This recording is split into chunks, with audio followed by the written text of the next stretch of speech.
pengangguran tuh juga besar banget.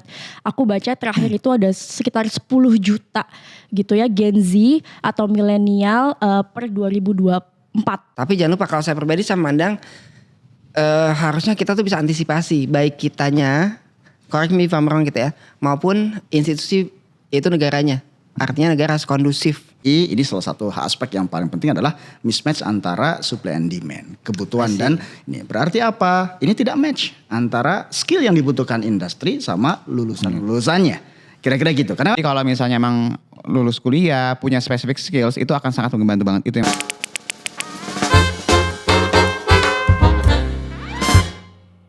Hai semuanya, apa kabar? Kembali lagi di Masasi Podcast. Masih bersama gue Dinda, Mas Umar dan juga Mas Fat. Halo. Hai. Nah hari ini kita kedatangan bintang tamu yaitu Mas Gembong. Mas Gembong adalah seorang CEO dari Jowara Rencana Keuangan. Makasih ya Mas Gembong udah datang. terima kasih Mbak Dina, terima kasih. Suhu saya nih, Mas Umar ini. Dan ini master saya di kalau di sisi financial ya, capital ya. Ini dia beliau analis yang hebat. Nah Mas Gembong di Masasi Podcast ini biasanya aku Dinda akan bertanya hal-hal random. Ya. Jadi pertanyaan aku tuh kebanyakan random dan aku minta point of view dari kalian bertiga. Yes, Siap. Hari ini topiknya adalah cara menghadapi masa ekonomi sulit di tengah PHK massal di Indonesia. Nah, aku tuh kemarin banyak banget baca berita, lagi viral banget ya, banyak PHK yang terjadi, apalagi di perusahaan-perusahaan besar. Nah, udah PHK banyak terjadi, ternyata juga datanya tuh banyak orang yang jobless. Data pengangguran tuh juga besar banget. Aku baca terakhir itu ada sekitar 10 juta gitu ya Gen Z atau milenial per 2024. Di tengah itu juga PHK tuh sekitar 280 ribu orang di 2025. Nah ini apa sih yang terjadi? Boleh deh ke Mas Gembong dulu. Oke, terima kasih. Kalau kita bicara PHK dan ekonomi lagi sulit saat ini, ya tentunya jawabannya iya. Ya, itu nanti akan bisa dijelaskan Mas Fat ya terkait dengan makro fundamental ekonomik. Tetapi ini akan terjadi di baik domestik maupun global. Globalnya dulu nih, memang ya banyak sekali uncertain ataupun ya ibaratnya hal-hal yang tidak baik, terutama kayak perang tarif ya, dan itu akan membuat proyeksi ekonomi dunia turun. Oke. Ya, nah itu dari sisi pengantarnya. Bagaimana secara fundamental datanya itu memang menunjukkan tren-tren penurunan. Contoh deh pertumbuhan ekonomi terbaru Indonesia saat ini. Biasanya di 5%, saat ini 4,87. Oke. Nah, nanti kita akan mendapatkan view dari Mas Fat ya. Sebenarnya secara ekonomik data ekonominya sudah terlihat tidak baik-baik saja. Ya. Nah, silakan. Oke. Iya, jadi kalau misalnya ngomongin masalah keadaan ekonomi, memang ada beberapa industri yang memang kurang bagus lah secara pertumbuhan. Jadi kita juga dengar juga ada juga yang memang perusahaan-perusahaan melakukan layoff gitu ya, mengurangi jumlah karyawan dan segala macam. Memang banyak hal lah ya Din, baik dari global maupun dari sisi domestik. Cuma balik lagi, keadaan seperti ini sebenarnya kalau kita ngeliat ke depan dengan adanya nggak cuma masalah perang tarif, terus juga kita ngomongin dari sisi teknologi yang tadinya mungkin butuh 10 orang mungkin hanya butuh 1 orang, jauh lebih efisien. Oke. Terus juga kalau misalnya kita lihat dari teknologi waktu tahun 2020 kayaknya hype banget, terus ternyata banyak juga yang akhirnya berubah secara model bisnis gitu. Perusahaan-perusahaan ini pasti kita akan melihat berita-berita ini akan terus berlangsung nih ke depannya. Nah sekarang pertanyaannya adalah dengan keadaan kayak gini kita harus ngapain? Iya. Ya. Kita harus cari tahu nih. Tak tambahin dikit Mas. Bahwasanya kan kita sudah tahu nih makronya kurang bagus semuanya worldwide gitu ya. Yang ngomongin Donald Trump efek perang tarif AI dan segala macam itu everybody knows. Iya, Dan betul. itu terjadi di Dimana-mana. semua negara gitu. Betul. Tapi jangan lupa kalau saya pribadi saya memandang harusnya kita tuh bisa antisipasi baik kitanya, correct me if I'm wrong gitu ya, maupun institusi itu negaranya. Artinya negara harus kondusif. Tadi kalau Dinda bilang pengangguran 10 juta itu one of the highest numbers ya. Actually, Oh ya? ever gitu ya, setelah COVID. Jadi maksudku sekarang ini kalau dilihat dari angka yang begitu mendebarkan gitu ya, apalagi tadi Mas Gembong, kalau kita masih ingat ya ketika Presiden Prabowo bilang kalau nggak salah pertumbuhan itu dijanji 8%, betul nggak Mas? Betul sekali. 8% terus terjadinya 5%, terus ketika ini terjadi ongoing itu IMF downgrade segala macam downgrade kita sampai harga sekarang pun di bawah 5% pertumbuhannya gitu loh. Yang jadi masalah sebenarnya kalau saya pribadi ya memandangnya gini. apa sih yang kita butuhkan supaya kita bisa survive. Ya. Karena ketika persaingan begitu ketat, kemarin kita lihat tuh Mas Fat ada Job fair. job fair Ya, yang luar biasa gitu ya, luar biasa. Viral banget itu ya. Viral banget. Saya tuh agak mau nangis lihatnya gitu. Segitu banyak pertempuran buat mengisi lowongan yang sebegitu sedikit. Iya. Sebenarnya siapa yang salah? Is it kompetensi dari pelamarnya yang salah? Sumber daya manusia. Atau dari sisi pemberi kerjanya? Atau dari sisi regulatornya? Iya. Kira-kira gitulah. Mungkin itu dari saya. Nah, kalau misalnya dengan kondisi ekonomi yang udah disebutin tadi dan job fair yang membludak, apakah sebenarnya kita tuh Gen Z ini harus merasa tenang dengan tagar yang 19 juta lowongan kerja? Apakah itu harusnya bikin kita aman dan nyaman? Oke. Gak khawatir? Nah, menurut Ini Mas seru Bas nih. gimana? Ini udah mulai bahas yang agak pinggir jurang apa? Iya. Jadi Bentar lagi jatuh ya. tagar 19 juta itu ada satu, saya nggak mau ngomong itu ya, tapi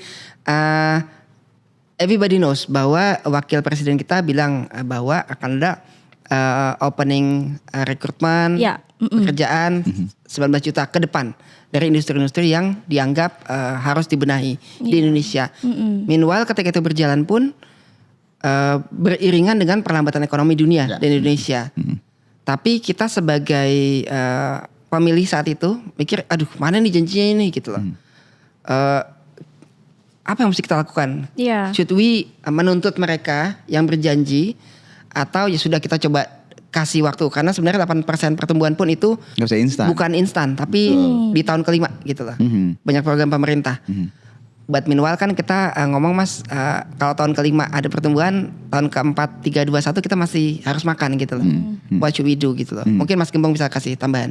Oke, ini menarik dari sisi data kita koleksi sebentar terkait dengan 10 juta. Numbersnya dari mana? Itu memang dikeluarkan oleh BPS tahun 2024. Oke. Ya, dirilis pada saat itu Mei, Menteri Kementerian pada saat itu Ida Fauzi di DPR ngomong 9,9. Ya. Ekstrim 10 juta. Oke. Nah, milenial itu nanti akan di breakdown menjadi hampir mayoritas mungkin SD, SMP lulusannya ya. Oke. SD, SMP, SMA ya dan perguruan tinggi. Rata-rata kontribusi terbesar adalah di SMA dan perguruan tinggi. Itu sedih Berarti, sih Mas. ya. Fresh grade. Dan pada saat biasa jenjang kita kan sekolah itu ketika SD, SMP, SMA ya minimal SMA atau kuliah setelah itu kerja. Kerja. Ya. Nah, ternyata dalam lapangan pekerjaan ternyata mismatch. Ya. Kebanyakan misalnya contoh pelamarnya atau suplainya demand-nya nggak ada. Berarti ada apa? Berarti ini salah satu aspek yang paling penting adalah mismatch antara supply and demand, kebutuhan dan ini. Berarti apa? Ini tidak match antara skill yang dibutuhkan industri sama lulusan-lulusannya. Kira-kira gitu. Karena kan memang industri kan kalau misalnya kalau Om Umar ini udah kayak ya perusahaan ke capital market ya. Iya. Ya tentunya ketika bicara perusahaan pasti akan memilih kandidat-kandidat yang ibaratnya kompetensinya dapat Betul. sesuai dengan spek dan itu bisa dan disitulah tingkat persaingannya. Kira-kira Iya, gitu. iya. Nah kalau dari sisi yang kedua dari sisi aspek finansial apa yang harus kita siapin? Iya. Ya di sini ada dua ya yang masih nganggur dan yang akan ada potensi PHK. Betul. Nah, ya tuh. Kira-kira gitu. Kita melihat yang dari sudut pandang mana dulu nih? Aspek yang akan ketidakpastian global ujungnya adalah kalau misalnya badai itu datang, Iya. layoff itu datang, siap nggak kita? Saya akan jawab berdasarkan kompetensi saya di perencanaan keuangan. Oke, betul Seru ya? nih. Justru kita ngundang Mas Gembong itu di itu. Iya. Ketika kita semua, kita kan nggak tahu Mas ya. Ya. No one knows what will happen. Tahu-tahu jegrek kena PHK. Sama seperti kemarin COVID ya. Ketika itu terjadi badai tsunami PHK itu. Ya. Terus kita mesti ngapain nih? Sementara kita masih punya tanggungan Mas. Yes. Ada anak, istri dan segala macam gitu loh. Betul. Yes. Nah ini berdasarkan apa yang saya pelajarin dan praktek selama 11 tahun terakhir di perencanaan keuangan independen. Iya. Oke, pertama kalau dari sisi aspek finansial ada 3 pondasi yang harus kita siapin. Yang pertama adalah pondasi keuangan. Kita akan lihat berapa, kita hitung dulu. Berapa pengeluaran kita saat ini. Oke. Pengeluaran ya bukan pendapatan. Karena biasanya kalau pada fase tersulit ya pengeluaran itu menjadi sesuatu yang relevan. Oke. Contoh misalnya. Bisa Mbak Dinda, di-adjust maksudnya? gitu kan? Ya bisa di-adjust. Yang paling realistis adalah sisi pengeluaran. Ya contoh Mbak Dinda sebulan terakhir misalnya pengeluaran Mbak Dinda let's say berapa?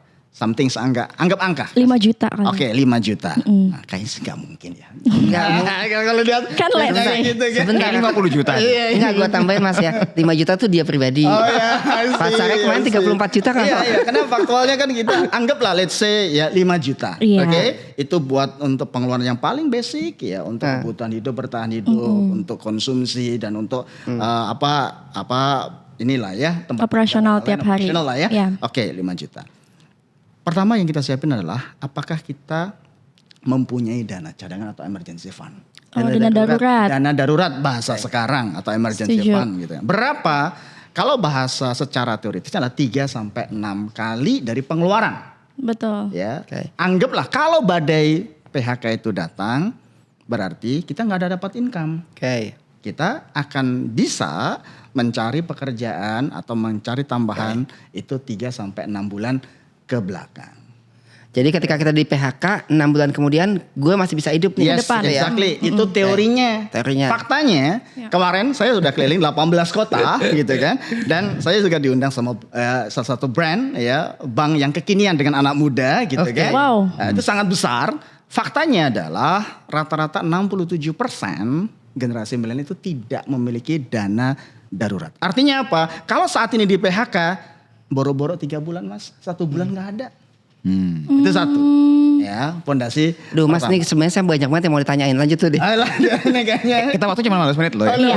Oke, itu pertama dana darurat. Oke. Ya. Ya. Artinya kita siap untuk 3 sampai 6 bulan ke depan dengan minimal kalau secara teorisnya adalah 6 bulan. Karena fase dalam 6 bulan dalam mencari pekerjaan biasanya Cukup. rata-rata seperti itu. Cukup. Ya. Tapi kayaknya kan sekarang enggak nih Mas ya. Enggak. Lebih jawabannya. panjang. Lebih sulit. Lebih berarti. sulit dengan berbagai macam kompetensi.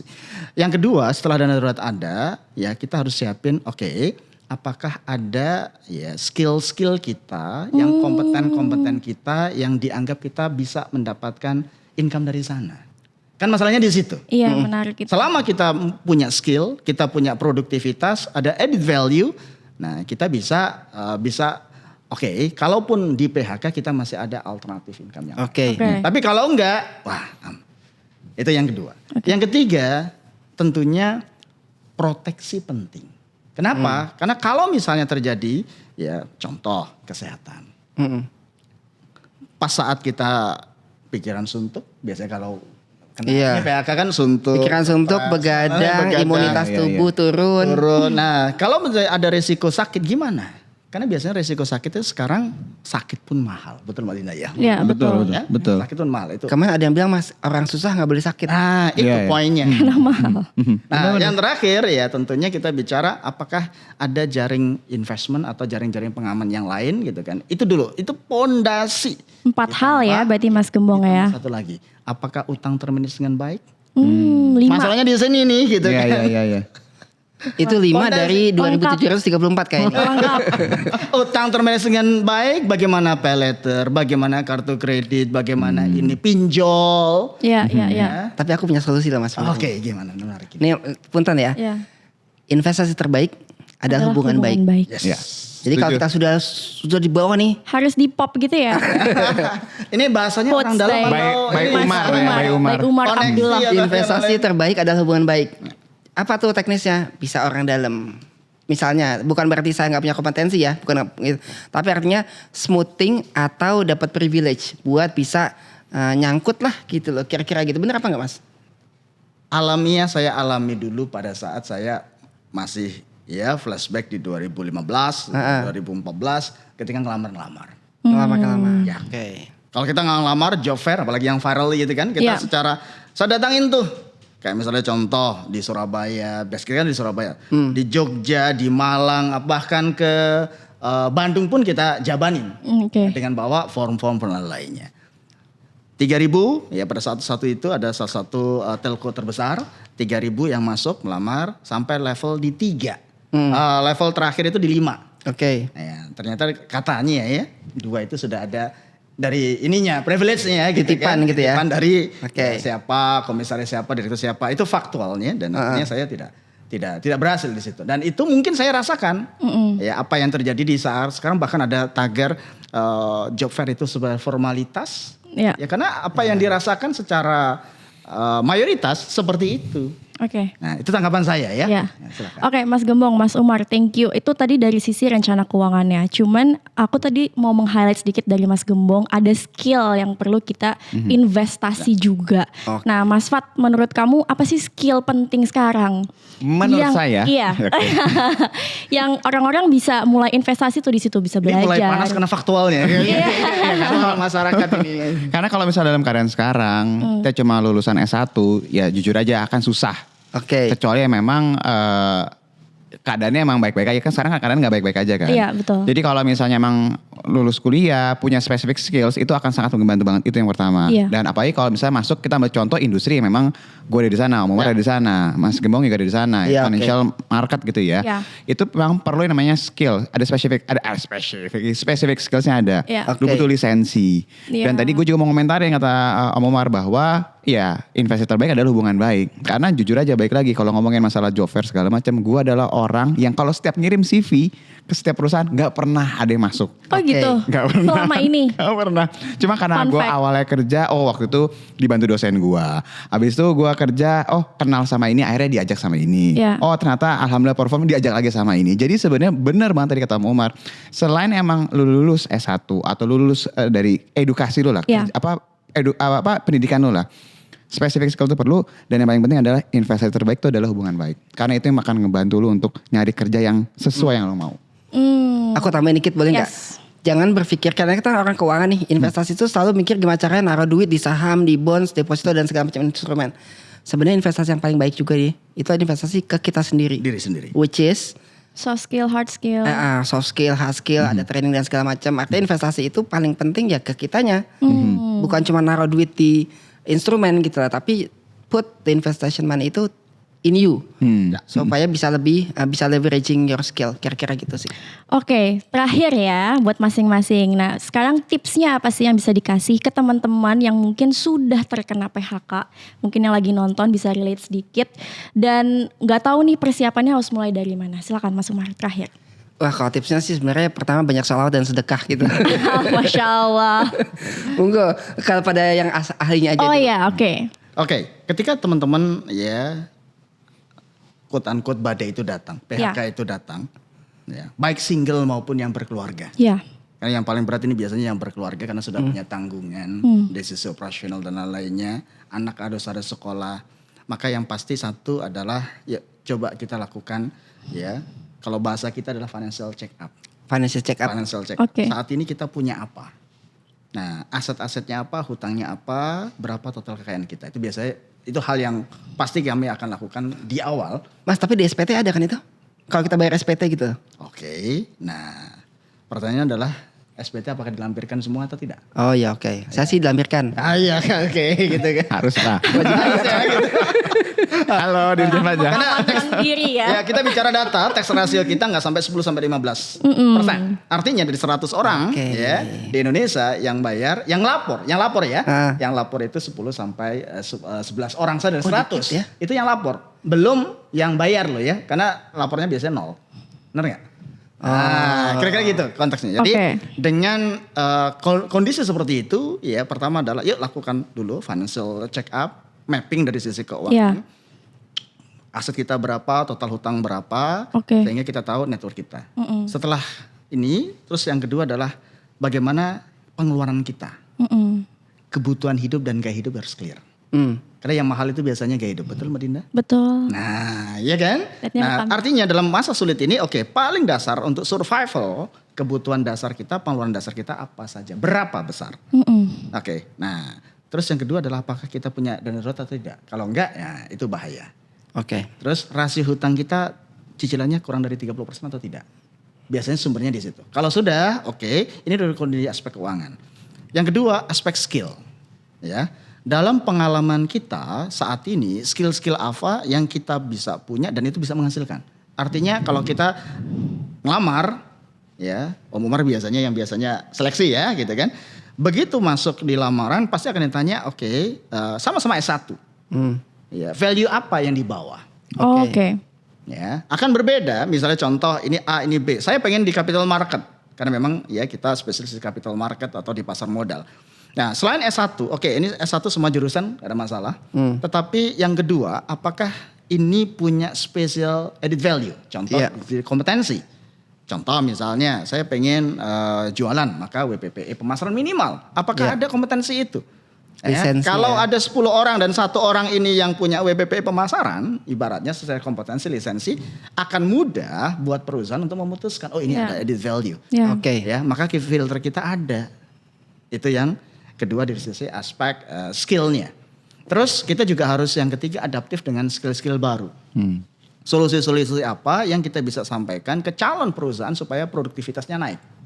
Contoh misalnya tadi saya bilang oke, ya saya S1, saya punya lisensi, tapi saya ada skill ya informal lain terutama di media sosial untuk saya bisa memanage perusahaan, branding dan lain-lain, itu sesuatu skill yang cukup baik. Yes. Kira-kira 3 itu yang kita bisa sarankan untuk yang dapat layoff-nya. Oke, thank you banget. Itu tadi mahal ya ilmu-ilmunya. Kalau misalnya kalian di luar sana ke Mas Gembong bayar. Iya. Mahal ya sebagai financial advisor and planner.